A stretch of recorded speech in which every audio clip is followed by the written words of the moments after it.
warahmatullahi wabarakatuh. Teman-teman, bertemu lagi nih sama Syifa di video Learning Journal penulisan berita dan artikel.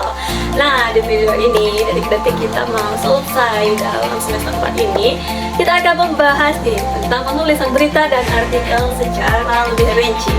Apa aja sih, bagaimana juga caranya? Simak terus sampai akhir. Check it out. Oke, kita mulai dari pengambilan artikel di media massa. Sudah tentu bukan hal yang asing lagi nih tentang artikel. Jadi untuk mengulas kembali, artikel adalah sebuah karangan faktual berisi tentang suatu masalah secara lengkap yang panjangnya tak tentu untuk memuat surat kabar, majalah, buletin, dan sebagainya, dengan tujuan untuk menyampaikan gagasan dan fakta guna meyakinkan, mendidik, juga mempengaruhi, membujuk, menghibur, serta menawarkan pemecahan masalah. Nah, teman-teman mau tahu juga nggak? Ternyata artikel juga sering kita jumpai dalam surat kabar, dalam majalah, juga jurnal tersebut. Artikel dapat mencakup berbagai topik nih, dari mulai berita terkini, opini, investigasi, hingga ulasan atau feature. Selanjutnya yaitu anatomi dan juga contoh artikel di media massa. Mau tahu apa aja? Ya, tidak banyak omong. Anatomi artikel di media massa biasanya mencakup beberapa elemen penting, yaitu diantaranya yang pertama judul atau headline.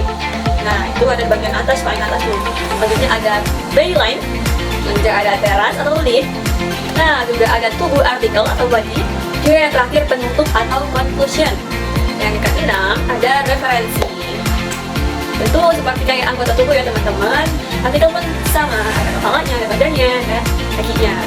Selanjutnya kita masuk nih ke judul atau headline. Teknologi 5GB. Nah, dapat terkoneksi lebih cepat, betul tidak?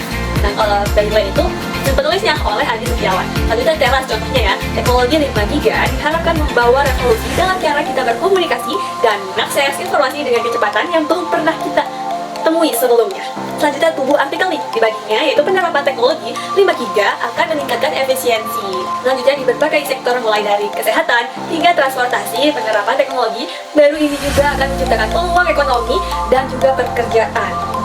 Jadi yang kelima ini ya, penutup seperti gini contohnya. Dengan segala keunggulannya, teknologi 5GB menjadi harapan besar untuk masa depan yang lebih terhubung dan efisien.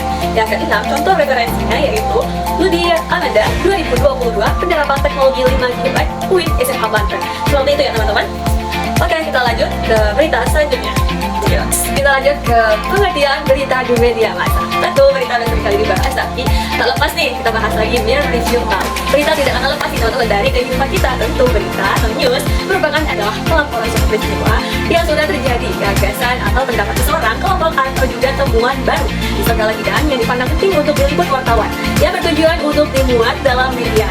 Dan yang selanjutnya 12 berita tentang informasi hal yang telah terjadi diberitahu dengan tertugas di internet, siaran, ataupun dari mulut ke mulut nih. Selanjutnya kita membahas tentang anatomi dan contoh berita di media massa. Anatomi berita di media massa biasanya mencakup beberapa elemen nih, yaitu biasa ada tadi sama kayak artikel ya. Ada judul, headline, yang kedua ada teras, lead, yang ketiga ada tubuh berita atau body, yang keempat ada kutipan atau quotes, yang kelima ada penutup atau conclusion. Nah, yang pertama kita bahas contohnya nih. Salah satu contohnya yaitu gempa bumi magnitudo 7,20 guncangan di Sulawesi.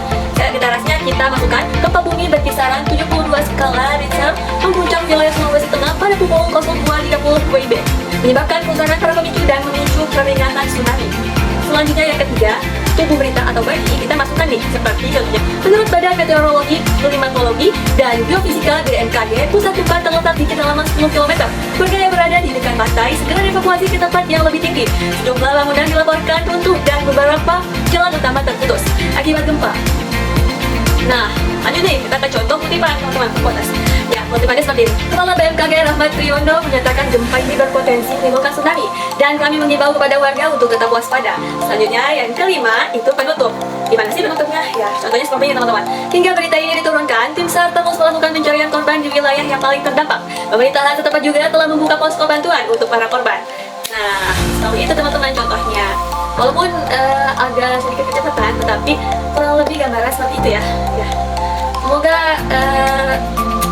suara atau artikulasi yang Syifa sampaikan ini sudah agak mirip-mirip dikit sama pembawa berita ya. Nanti semoga Syifa itu menjadi pembawa berita atau presenter dan lain sebagainya, pokoknya berhubungan sama public speaking. Karena Syifa tuh suka banget dengan public speaking. Mungkin hanya itu aja pembahasan kita hari ini dan see you next time. Pokoknya Kurang lebihnya mohon maaf. Wassalamualaikum warahmatullahi wabarakatuh.